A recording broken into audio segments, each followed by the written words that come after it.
Buenos Aires, licenciado Gabriel Mariotto. Lo acompaña la señora decana de la Facultad de Periodismo y Comunicación Social de la Universidad Nacional de La Plata, licenciada Florencia Saintut.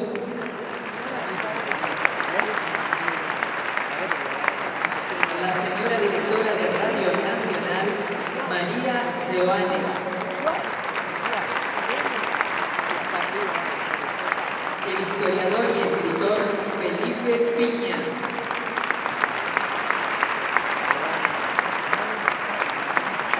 El señor secretario del Sindicato Único de Trabajadores de Edificios de Renta y Horizontal y editor general de la revista Caras y Caretas, Víctor Santamaría.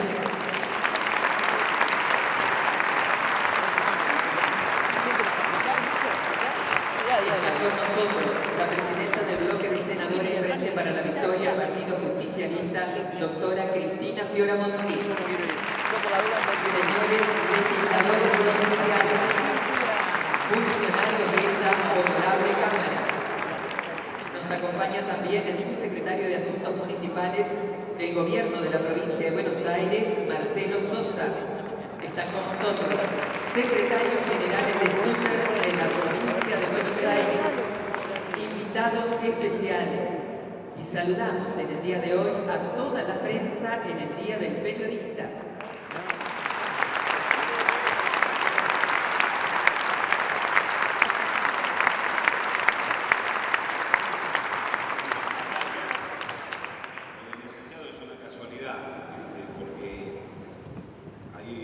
La referencia está en Homero Mansi, que estudió Derecho y nunca fue a buscar el título porque despedía de los títulos positivistas. Y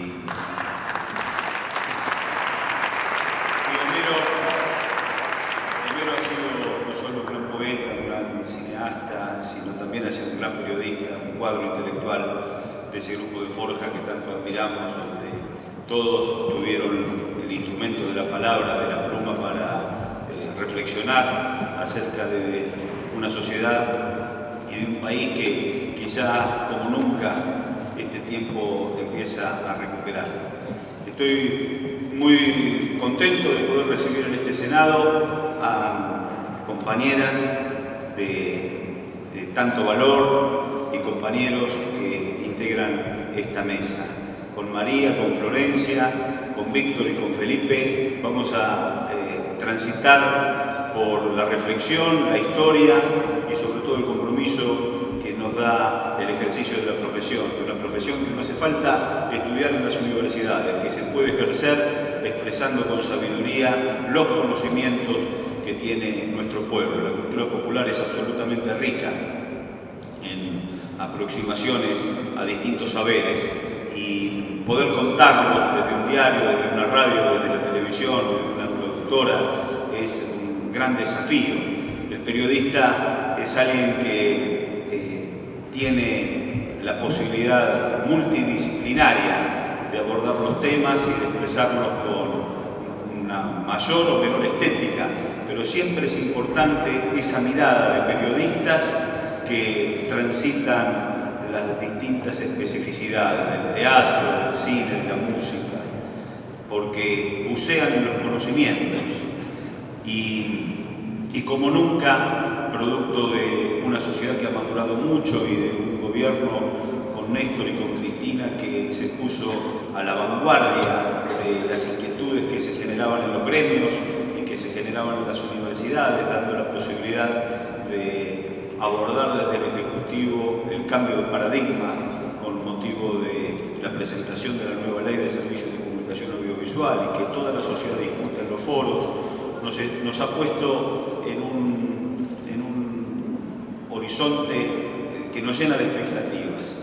Por eso parecen aún más sórdidos las agresiones a los periodistas que han ocurrido últimamente. Nos parece una brutalidad, 30 años ininterrumpidos de democracia, una sociedad que ha discutido los valores de la libertad de expresión, una ley que ha consagrado esos valores en una matriz jurídica, no permiten tolerancia con estos hechos de violencia terrible que han sufrido últimamente con agresiones en momentos de hacer las coberturas en Callao y Santa Fe, el otro día o antes de ayer en Malvinas Argentinas, donde los periodistas fueron brutalmente agredidos por patotas que están realmente mirando otra película, que atrasan 30 años, que están todavía siendo defensoras de una estructura de silencio. Por eso nos duele muchísimo y con nuestra presidenta del bloque del Frente para la Victoria y los compañeros senadores que están aquí presentes, por supuesto que vamos a repudiar y hacer un pedido de informe para que se esclarezca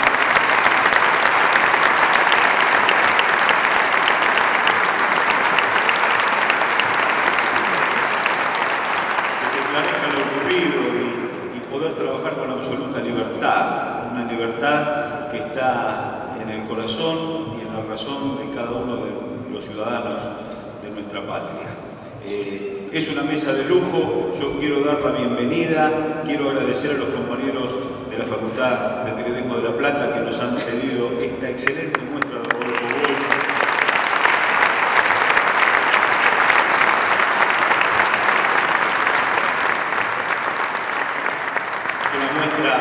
Que transita la obra de este periodista que aparte es un militante de causas y que tanto nos ha enseñado, no solo con su compromiso en la resistencia a las dictaduras, con ese gran ejemplo que fue Ancla, la agencia de noticias clandestinas que daba cuenta de las atrocidades de la dictadura, con esa carta abierta que está escrita con maestría y que opera en nuestras conciencias como opera porque no solo tiene la valentía, sino que tiene la redacción de un gran cuadro intelectual y sobre todo con esos cuentos policiales tan importantes. Yo el otro día releía Los Nutrieros, lo recordaba después en un programa de televisión, cuando en la década del 90 en Dolores la policía mató un nutriero que iba a ejercer su profesión a las lagunas para después tener la posibilidad de vender las pieles, y ahí con una actitud realmente trágica las fuerzas de seguridad que le pedían peaje para que pueda llevar adelante su profesión, terminó matando. Y Walsh lo anticipaba con la maestría de quien se mete de lleno en saber el oficio del nutriero. Y por eso, entre otras cosas, vemos un hombre que a la hora de abordar la literatura también lo hacía desde meterse de lleno en esos temas. Por supuesto que en el caso Satanowski, que recién veíamos de los años 58, o en Quien mató a Rosendo, y sobre todo en la Operación Masacre, que lo recupera para el proyecto nacional y popular. Un escritor, un hombre que tenía otras simpatías políticas y que no más escucha que el fusilado que vive y se pone a hacer esa investigación majestuosa que permite la búsqueda de justicia y que con la estética walshiana también permite ser una novela de gran factura y que nos atrapa. Por eso en Rodolfo Walsh están todos los compañeros que han transitado por escribir, por expresarse con ese compromiso y siempre diciendo desde dónde se está abordando los temas, desde dónde se está contando la historia. Nunca desde la objetividad y desde la independencia, siempre diciendo que él tiene una posición y que desde esa posición es donde se está comunicando.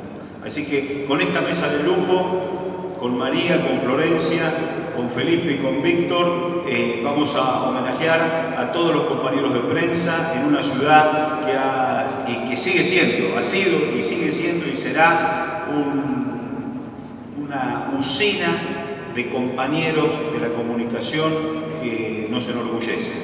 Ahí lo veo a Camilo Guerrero, tantos compañeros que han hecho grande nuestra escuela de periodismo y ahora nuestra facultad, con una una decana comprometida con esos ciudadanos que pasan por las aulas, que se forman en la pluralidad, en la diversidad y en el compromiso con este proyecto de patria. Tenemos una mesa de lujo, una radio nacional que ha recuperado, por supuesto, toda la historia y que da gusto escuchar el 870 y todas las emisoras de FM, la radio de folclore, la radio clásica y la radio de rock, y con tantos profesionales que actúan ahí con libertad.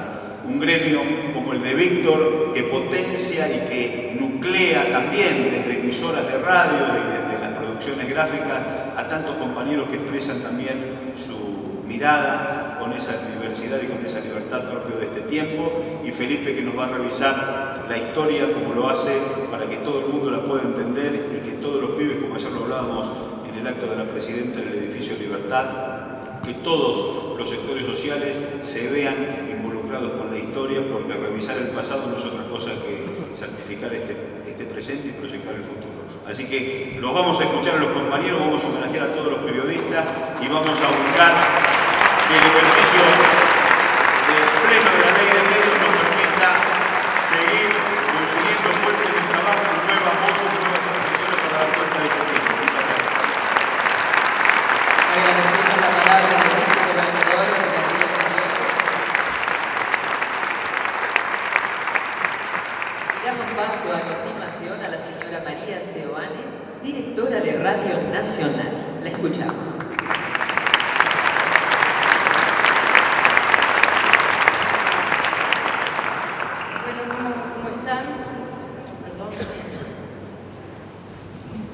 El invierno siempre me pega estas palizas en la voz.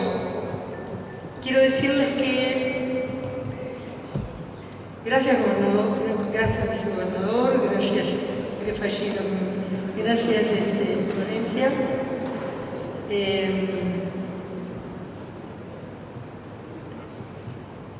Rodolfo Walsh, hoy es un día para recordar lo que los periodistas queremos ser cuando queremos servir realmente a nuestra gente. Nosotros, muchos periodistas, creemos, como Rodolfo Walsh, en la moral de los datos duros. Esto es la reconstrucción de la historia, la reconstrucción de los hechos, para dotarlos de un estado de circulación masiva en la población y que, más cerca de la verdad, pueda constituir la posibilidad de que la sociedad elija y entienda cuál es su camino en absoluta libertad, siempre vinculado a los intereses de los más y no a los intereses de los menos.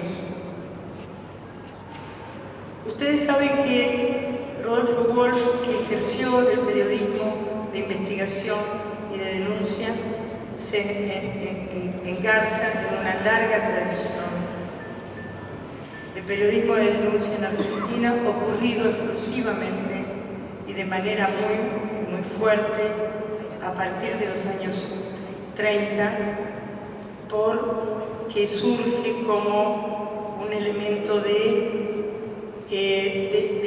pelea contra los estados totalitarios o los estados dictatoriales, a que las clases dominantes unidas al poder militar nos tuvieron acostumbrados desde 1930 en adelante. La historia de Rodolfo Walsh es una historia compleja que refleja también la historia de la Argentina. Un hombre nacido en una familia en el sur, en Choelchoel, un hombre que durante muchos años, ejerciendo su función de periodista, quería ser escritor, un hombre que en un momento determinado se ligó al nacionalismo de derechas, un hombre que supo saludar, porque su hermano era aviador naval, a los aviadores que habían el valor de los aviadores que bombardearon Plaza de Mayo. Un hombre que supo entender que se había equivocado y que en verdad su lugar, el lugar de los cambios más profundos, estaba en la sociedad a la que le debía respeto y cariño y sobre todo verdad. Entonces, pero era un hombre honesto, era un hombre capaz de indignarse frente a la injusticia. Y fue en esta ciudad de La Plata, donde escuchó, como decía Gabriel, a un hombre decir hay un fusilado que vive, o donde escuchó a un conscripto gritar no me dejen solo, hijos de puta, esas noches de la sublevación, que Rodolfo Walsh comenzó su camino hacia una alianza indestructible de su razón y de su corazón y de su compromiso con los argentinos. Así que acá hizo operación, de acá surgió Operación Masacre. Y quiero decirles que también yo me hice realmente periodista por esta ciudad. Porque cuando regresé del exilio y ya era periodista, digamos, y me pasó lo mismo que Rodolfo Walsh. Una noche, una amiga mía, que yo había conocido en el exilio en México, con su madre, María Lalle, me llevaron a ver un pequeño documental en agosto del 84, un pequeño corto sobre la búsqueda de los desaparecidos. Y cuando entraba a ese lugar, que no recuerdo en qué calle, escuché a una señora decir: voy a estar ocupada con lo de la noche de los lápices. Y recuerdo que caminé, era un sábado a la noche, y le digo a Mari, decime qué es eso, la noche de los lápices. Porque el nombre me había sonado tremendo, pero al mismo tiempo poético, al mismo tiempo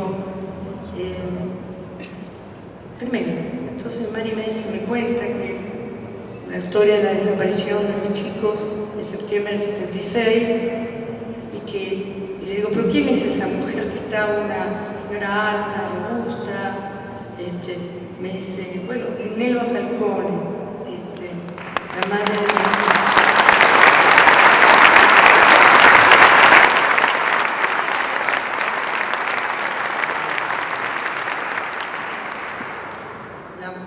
de María Clara, de María Claudia, y entonces recuerdo que corrí hasta la puerta y ya no estaba. Entonces cuando volví le digo, mirá, no está, se fue. Y Mari me dijo, bueno, mirá, llamala por teléfono mañana, porque no sé que yo ya tenía que ir a una reunión de madres. Y recuerdo que me levanté a las 7 de la mañana de un día domingo para ir a una telefónica de acá, de la ciudad de La Plata, el año 84, para que no se me fuera la vieja. Y entonces la llamé y me dice, venite ahora, porque si no, yo me tengo que ir. Y bueno, me fui a verla y empezamos a charlar de esa historia, que si ustedes la recuerdan, en el libro que saqué, con Héctor Luis Núñez, que colaboró en ese libro conmigo, Héctor acaba de morir, hay una estructura similar a Operación Masacre. Se cuenta la historia de los chicos, se cuenta la historia de los acontecimientos. Y entonces sentí que realmente yo, como Walsh, me engarzaba en la historia del periodismo argentino, en la historia de las camadas de periodistas que se comprometieron profundamente con su tiempo. Él no creyó en la neutralidad, pero sí en la búsqueda de la verdad, sí en las reglas de la profesión para buscar la verdad. no creyó que esa verdad pudiera estar hipotecada por los dueños de los medios entonces, ni por las dictaduras entonces, como yo no creo que esa verdad tenga que estar hipotecada por los dueños de las corporaciones ahora, porque una cosa son los accionistas y otra los periodistas.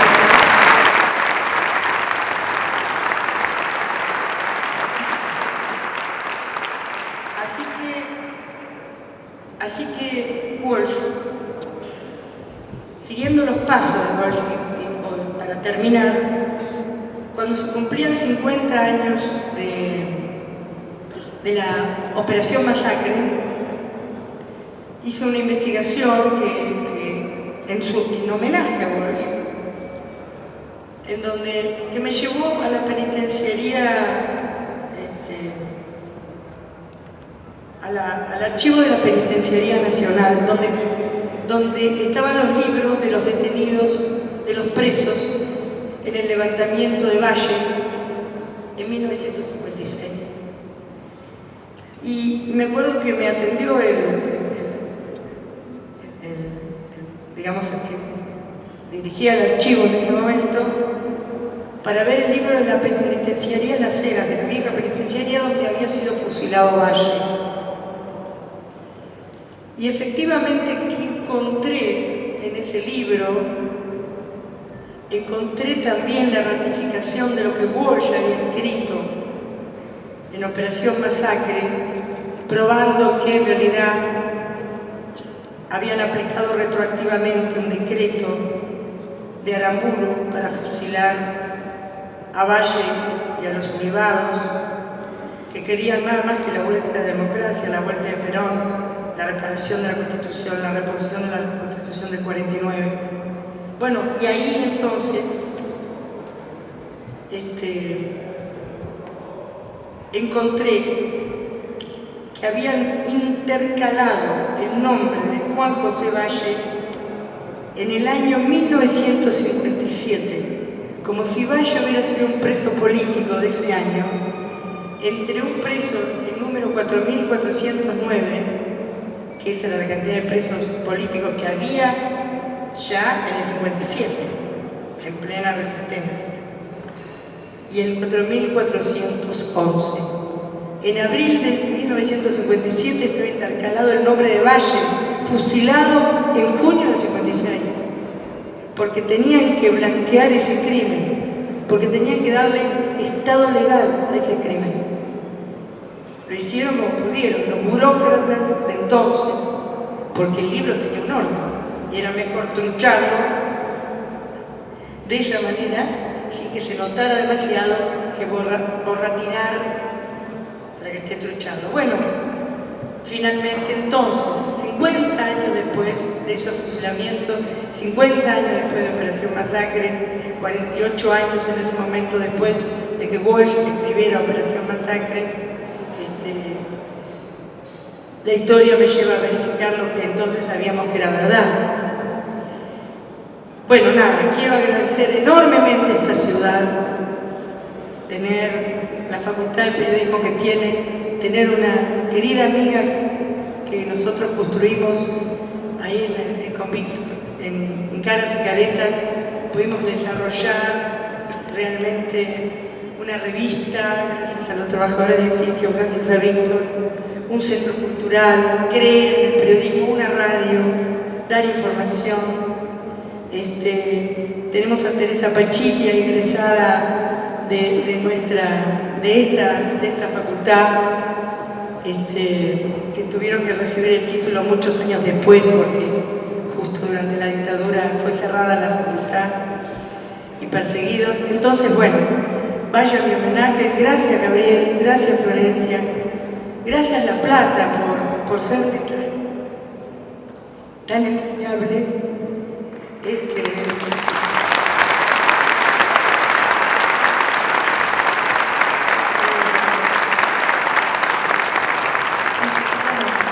día del periodista a todos los colegas, fotógrafos, etcétera, porque vamos a seguir en esta tarea de informar. La información es un derecho humano básico para 40 millones de argentinos y no creemos que esa información pueda ser apropiada por 5 o 6 familias. Muchas gracias. Muchas gracias, señora María Seoane. Muy emocionada. Muy emocionada, María. Seguidamente escucharemos la palabra del historiador y escritor, señor Felipe Piña.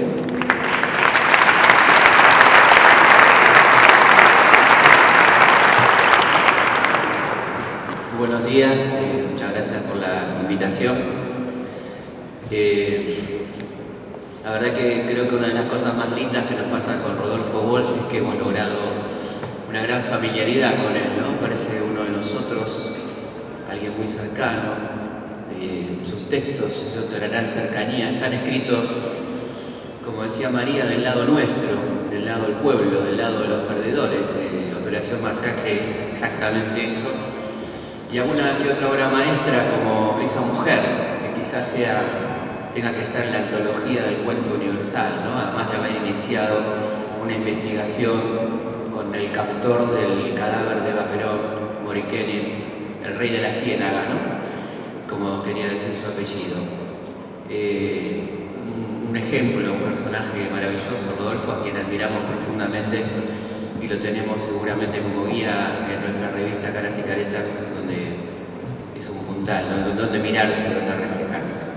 Yo quería, sabiendo que íbamos a hablar de Rodolfo, quería aprovechar para hablar de otro periodista militante muy importante en nuestra historia, fundador del primer periódico revolucionario que tuvimos en Argentina. Me estoy refiriendo a Mariano Moreno.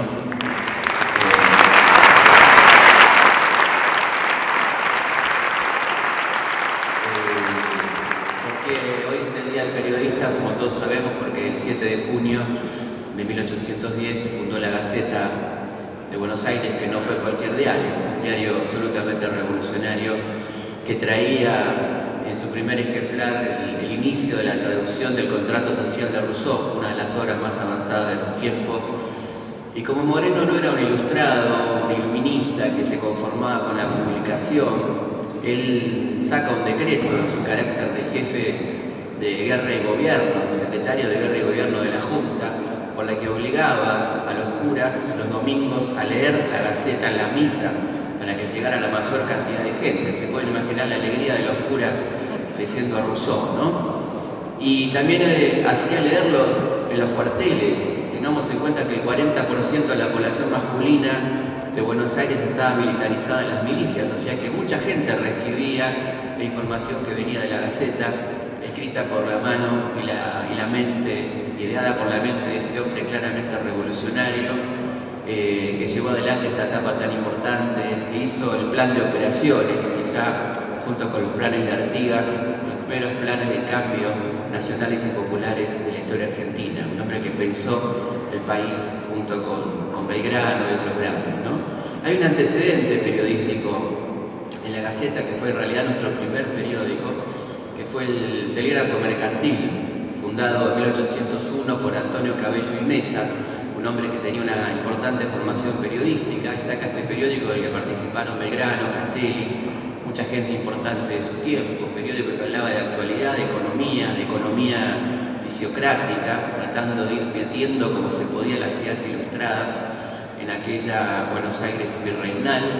Y el periódico es prohibido al año de aparecer un 17 de octubre, una fecha que luego tendría una gran significación en la historia, 17 de octubre de 1802, porque en ese número aparece una denuncia por abusos cometidos por sacerdotes en el Perú, cosa que por suerte nunca más pasó en la historia del Perú. Pero esta situación hace que el periódico sea prohibido. El primer episodio de censura fuerte es el cierre del Telégrafo Mercantil. Luego vendrá el Correo Comercio, Semanario de Agricultura, Industria y Comercio, dirigido por Vieites, primero, un gran periódico de doctrina económica, donde también está Belgrano, gran periodista, hombre que pensaba en el país, en la industria, en la educación de la mujer, la igualación de las clases, hablaba de las diferencias de propiedad, proponía el reparto de tierras, de aquellas tierras baldías que no se cultivaban, que decía Belgrano. que también lo va a plantear en el Correo Comercio, hasta que aparece entonces la Gaceta de Mariano Moreno, este hombre que va a ejercer el periodismo y a la vez que ejerce el gobierno, y que toma medidas muy interesantes como la expedición al Alto Perú encabezada por Castelli, aquella que va a ser la revolución en la zona más injusta de nuestro continente. Y creo que es muy interesante esta doble condición de periodista y de hombre que hace la revolución. Quiero leer algunas cositas que aparecían en la Gaceta. Moreno plantea una suscripción para armar al ejército que va al norte, un ejército que no tenía nada, no tenía plata, había que combatir contra el imperio. Decía, las clases más pobres de la sociedad son las primeras que se apresuraron a porfía a consagrar a la patria una parte de su escasa fortuna. Empezarán los ricos las erogaciones propias de su caudal y de su celo, pero aunque un comerciante rico existe la admiración por la gruesa cantidad de donativo, no podrá disputar ya al pobre el mérito recomendable de la prontitud de sus ofertas. Y ahí la Gaceta publicaba quienes donaban, ¿no? Las cosas para la expedición al Alto Perú, la que va a liberar el Alto Perú. Por ejemplo, la esclava María Eusebia, con licencia de su amo, ha donado un peso fuerte y se ofrece como cocinera de las tropas. El Pardo Santos González, de 10 años, dona 4 reales. El niño Pedro Agüero, de 9 años, dobló 2 pesos y así sigue la lista de donaciones, chiquitos, negros, libertos, pobres, que Moreno destaca como quienes van a ser los que van a financiar el ejército revolucionario.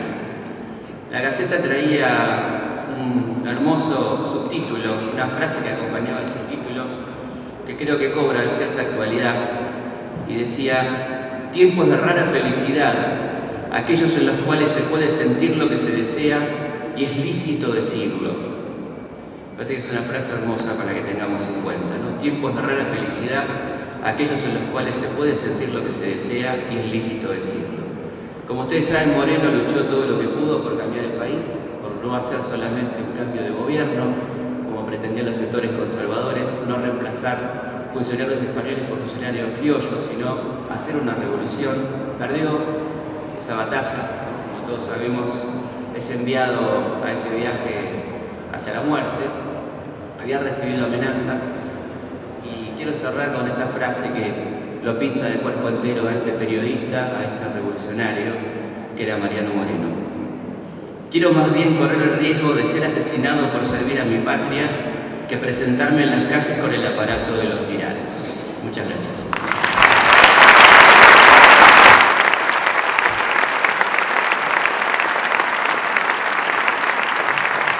Sumamente interesante, como siempre, la palabra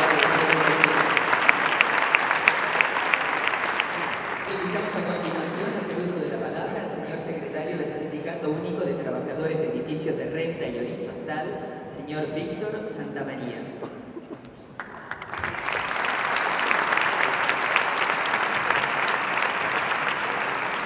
En primer lugar, darle las gracias al señor vicegobernador de la provincia de Buenos Aires por esta invitación. Compañero Gabriel Mariotto, muchas gracias por estar acá en esta casa, que es la casa también del pueblo de la provincia de Buenos Aires, donde nos sentimos verdaderamente honrados de poder estar aquí con ustedes, charlando, conversando de una de las personas que tal vez haya no solamente marcado la historia del periodismo en nuestro país, sino particularmente a nosotros como trabajadores, también tuvo una fuerte incidencia en nuestra vida, ya que fue uno de los que dirigió uno de los periódicos más importantes de la Argentina, que fue el periódico de los Argentinos, donde tenía como secretario general también un gran dirigente gremial como Raimundo Ongaro, y realmente él marcó parte de esa vida, de esa historia, de ese movimiento obrero que también muchas veces se debate internamente sobre por cuáles rieles andar y seguir creciendo y seguir avanzando. Y creo que Rodolfo Walsh fue justamente quien le dio espíritu, pluma, voz a ese movimiento obrero que trataba también de comunicarse con la sociedad. Yo, la verdad que siempre tuve esta intriga, digamos. Muchas veces, muchos nos preguntan, digamos, por qué desde un sindicato, por qué desde un gremio hemos decidido trabajar. Y realmente posicionarnos con una revista con caras y caretas, con una radio, con medios de comunicación, con centros culturales, con obras de teatros propias y también con compañeros y compañeras que están interesados en distintas artes. ¿Por qué realmente apoyamos muchas veces películas que tienen que ver con lo nacional? Y la verdad que para nosotros, como trabajadores, entendemos que estamos viviendo un momento histórico en la Argentina que empezó el 25 de mayo del 2003 y donde realmente no queremos perder esa oportunidad, que es realmente transformar lo más profundo que tiene que ver con nosotros mismos, que tiene que ver con nuestra cultura. La verdadera revolución que tenemos que hacer, como cuando también el peronismo empezó el 17 de octubre del 45, fue una revolución cultural. Y creo que hoy estamos pasando por una etapa de nuestro país donde realmente tenemos que afianzar esa revolución cultural. Empezó para nosotros con esa oportunidad que se vio dada ese 25 de mayo del 2003, donde hubo un presidente que por ahí muchos argentinos no creían en un político más que llegaba a la Casa Rosada. Un presidente donde la mayoría de nosotros estamos decepcionados de la política. Seguramente muchos de los que están acá, por ahí los más jóvenes y los tanto, ya habían perdido esa esperanza de que la política sea esa herramienta posible de transformación de la sociedad. Y fue realmente Néstor quien le dio una nueva oportunidad a la Argentina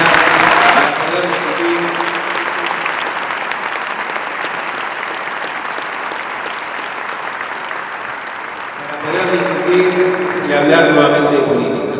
Y a todos los que ya veníamos haciendo política, realmente nos dio esa posibilidad de volver a salir con la frente en alto y decir que sí que se puede, que a través de la democracia, a través de la discusión política, se le puede dar contenido a un gobierno.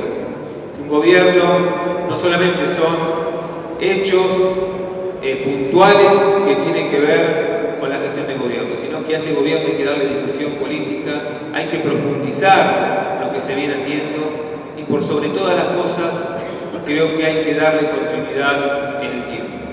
Y la única forma de darle continuidad en el tiempo no solamente tiene que ver con la unidad, con la organización, que son dos herramientas fundamentales, sino tiene que ver cuando podamos hacer realmente una verdadera revolución cultural que nos permita debatir cómo seguir avanzando, cómo seguir creciendo, que muchas veces no empecemos a poner nombres, sino objetivos por los cuales seguir luchando por esa Argentina.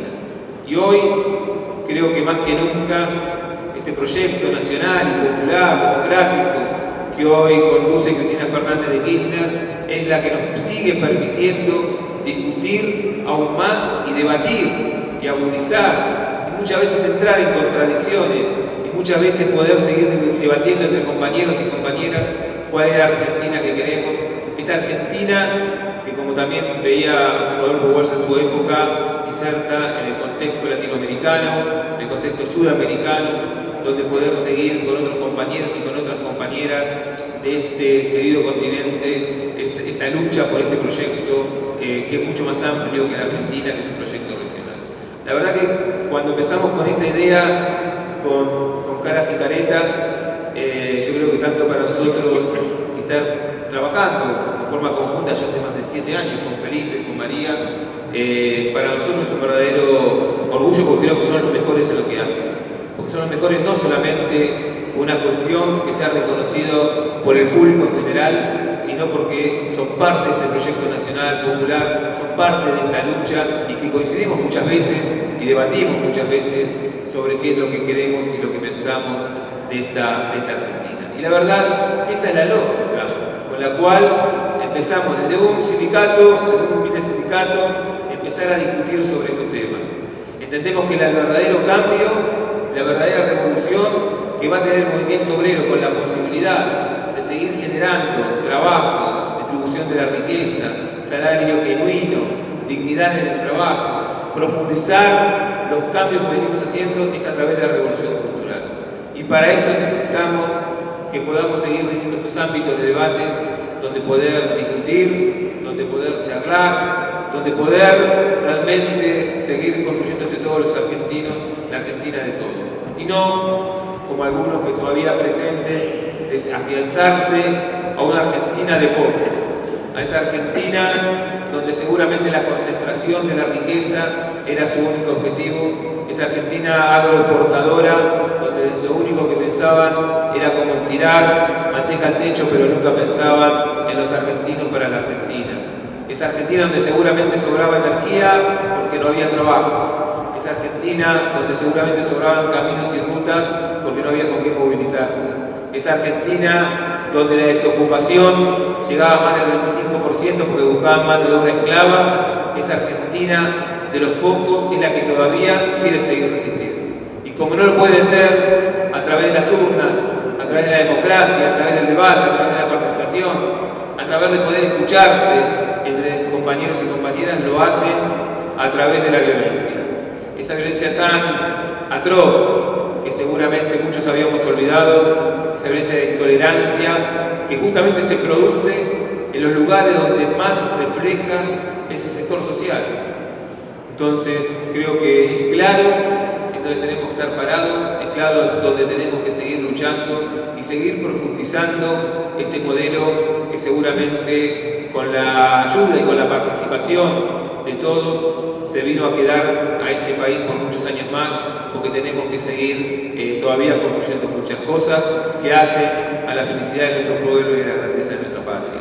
Por eso, queridos compañeros, queridas compañeras, yo quiero nuevamente agradecerles el poder estar acá, hoy como un trabajador más, en el cual creemos importante todo lo que se viene haciendo, todo lo que se viene luchando, y que nosotros, desde este espacio, que tiene que ver con un sindicato, y ojalá haya muchos otros sindicatos que seguramente lo hacen, podamos seguir trabajando en este camino que para nosotros nos llena de orgullo haber recuperado una revista como Caras y Caretas, que sea una usina de debate, que sea una usina en la cual poder seguir tomando temas que hacen a los intereses de la nación y a los intereses de todos los argentinos. Así que, Gabriel, muchas gracias por esta invitación.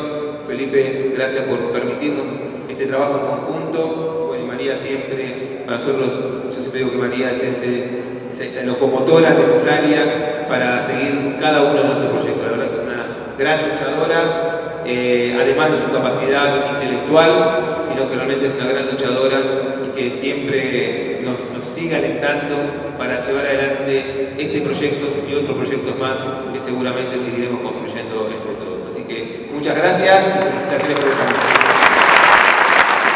A continuación, el ministro de Secretaría hace entrega de ejemplares de la revista Caras y Caretas al vicegobernador, licenciado Gabriel Mariotto.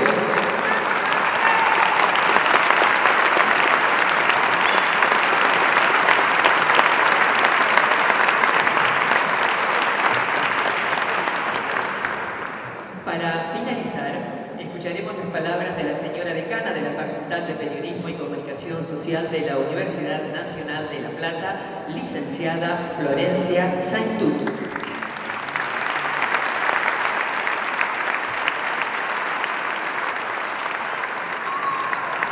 Buenos días, queridos compañeras y compañeros más grandes, compañeros que encontramos acá, ¿no?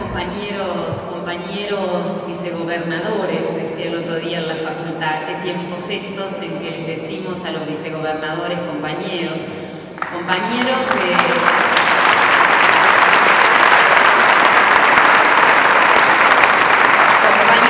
han estado en la resistencia peronista, compañeros que han estado en la resistencia en la larga década neoliberal, compañeros nuevos, compañeros viejos y compañeros nuevos de la Walsh, de la Sampaio, de la Cámpora. Qué gusto encontrarnos entre tantas generaciones y entre tantos compañeros en un lugar como este.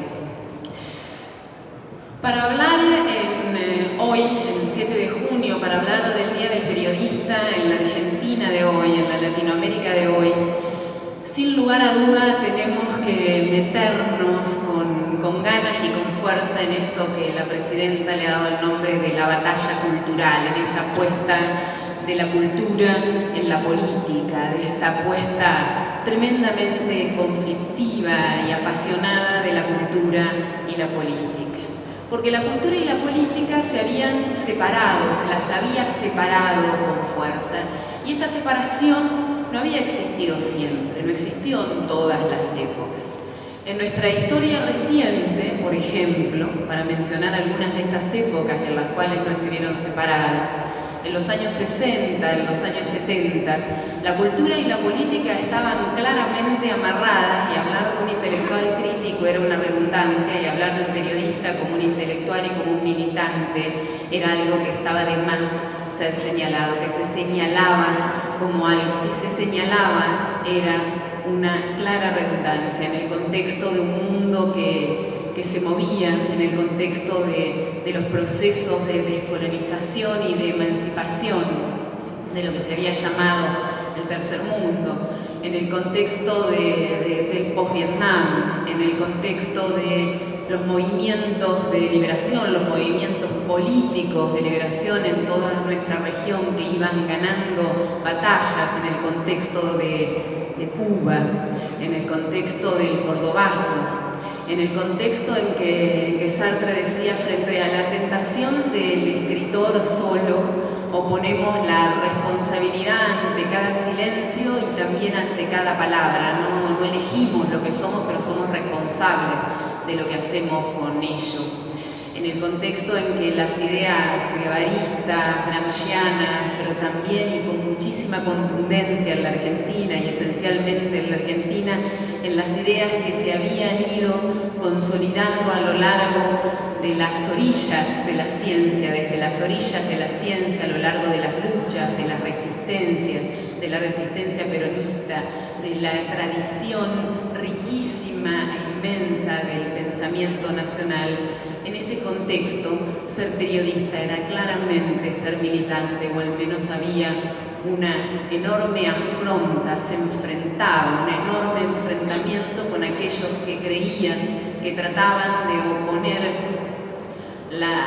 el compromiso o el periodismo al compromiso, a la militancia, entre aquellos que trataban de oponer la calidad a la masividad, a la verdad a la masividad. Me interesa hoy señalar, como decana de una facultad que luego de la dictadura, y acá hay muchos compañeros que pueden dar testigo de eso, se refunda levantando el nombre de Rodolfo Walsh, me interesa detenerme en el Día del Periodista en esta figura de Walsh, como han hecho todos los otros compañeros de la mesa, ¿no? Este Walsh, y en esta figura, y sobre todo más que en esta figura, en este nombre que es tantos nombres, que es tantos y tantos nombres en la Argentina, ¿no? En este nombre, en esta figura y en este recorrido que de alguna manera hablaba María recién, este recorrido de un escritor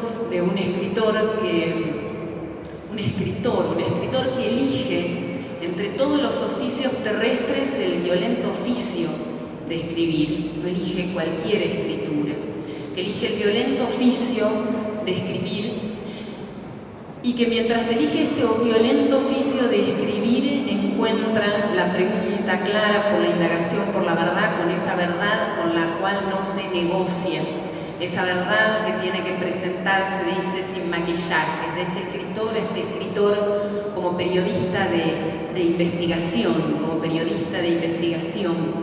de este escritor a este periodista de investigación comprometido con su tiempo, que además dirige un medio, y no dirige cualquier medio, dirige el medio de un sindicato, y dirige el medio de un sindicato diciendo: los compañeros se han dado una experiencia de liberación y necesitan de este instrumento para llevarla adelante.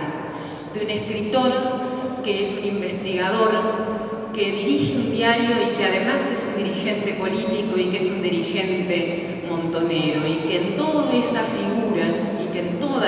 figuras, que el liberalismo intentó cortarlas, separarlas, mostrarlas por separado, hacer de esto citas folclóricas.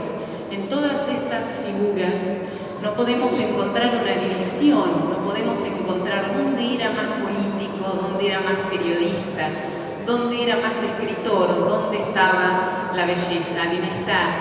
En esta ¿cómo se dirá?, de masa, en este amasado entre todos estos lugares, este hombre que claramente se comprometía con las luchas de su pueblo. Voy a leer muy brevemente, podría leer muchas, no sé si 1000, pero podría leer muchas otras citas, pero voy a leer una que cada vez que la leo me conmueve profundamente, y que me conmueve profundamente porque ahí está la escritura, esa escritura a la cual no se resigna. Y María hablaba del oficio del periodista. Ahí está la verdad, esa verdad que sí está y con la cual no se negocia. Y ahí está la belleza y también el compromiso, y también está la política y también está la pasión, y que es su carta Vicky. La noticia de tu muerte, escribe Walsh, me llegó a las 3 de la tarde. No podré despedirme. Nosotros morimos perseguidos en la oscuridad. El verdadero cementerio es la memoria. Ahí te guardo, te acuno, te celebro y quizás te envidio, querida mía. Hoy en el tren un hombre decía: sufro mucho.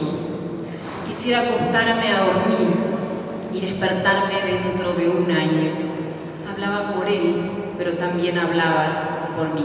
Todos sabemos que Walsh no se acuesta a dormir y que luego escribe esta carta a las juntas, donde denuncia, como muy pocos la denuncia, la complicidad cívico-militar, eclesiástica, con el horror, y la firma como un escritor, y la firma como un escritor diciendo que tiene la certeza de que va a ser perseguido, la esperanza de que va a ser escuchado, la esperanza de ser escuchado, pero que la escribe siendo fiel al compromiso de dar testimonio en tiempos difíciles, de dar testimonio de la verdad del pueblo.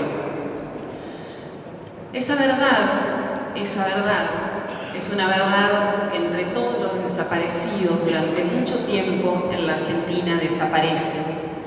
Desaparece desde muchos lugares, desaparece cuando desaparecen los periodistas, cuando desaparecen muchos de los mejores periodistas de la Argentina.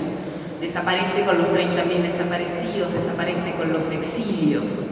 María hablaba recién de su exilio. Desaparece con las persecuciones, desaparece con la tortura. Pero desaparece también cuando el triunfo de las políticas neoliberales dicen que la historia murió y que ha desaparecido lo real. Fíjense qué fantástica y qué tremenda idea, que ha desaparecido lo real. Post-giro lingüístico mediante, se va a decir, todos son interpretaciones, cada uno puede tener su interpretación, ya no hay más realidad. La realidad es una interpretación y hay miles de interpretaciones. Cuando desaparecen los universales, ya no hay más una verdad, hay fragmentos de la verdad.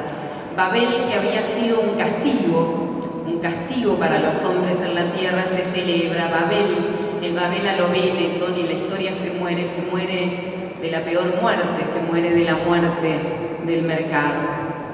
La verdad desaparece también cuando los profetas del posibilismo, que son los mismos siempre que los profetas del odio, dicen: acá nada más se puede hacer, no podemos ir más hacia ningún otro lugar.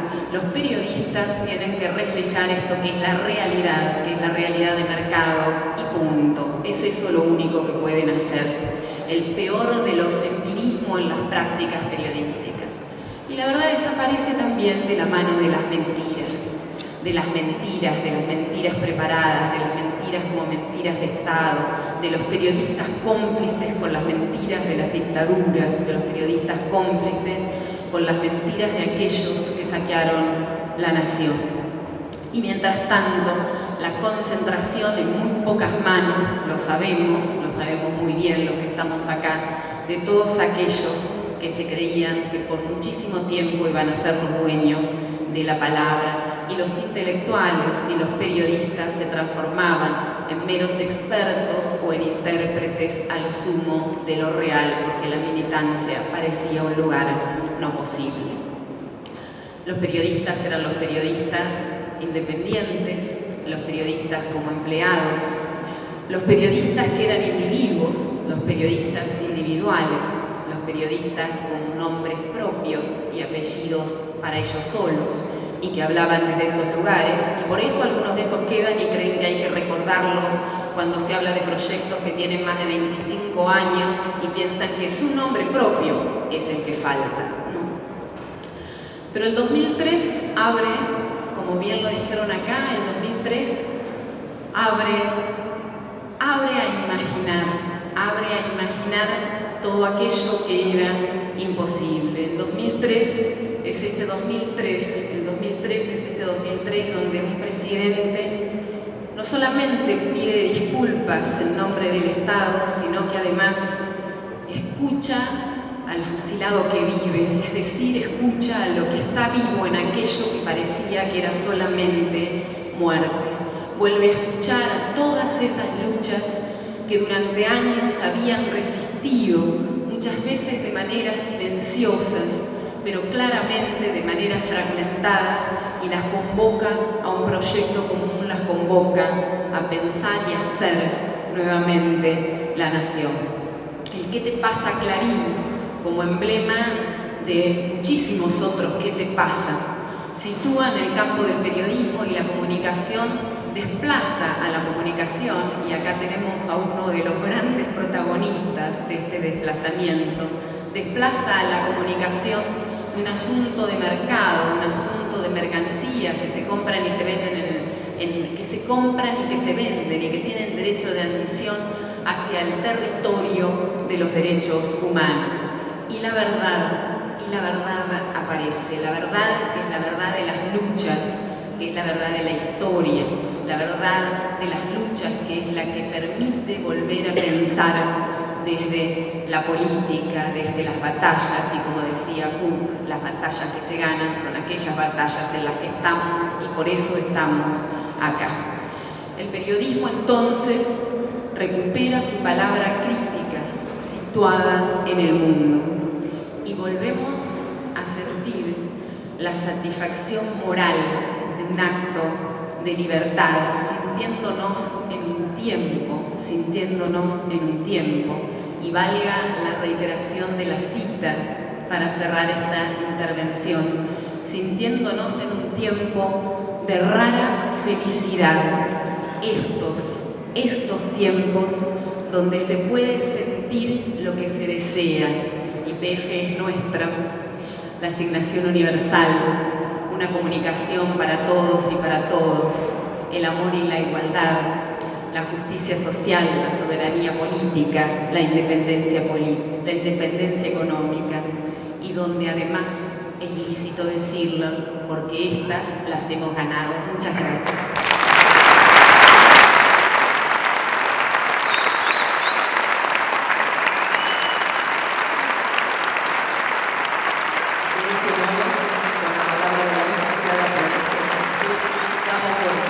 Este acto que deja inaugurada la muestra fotográfica por la sublevación de la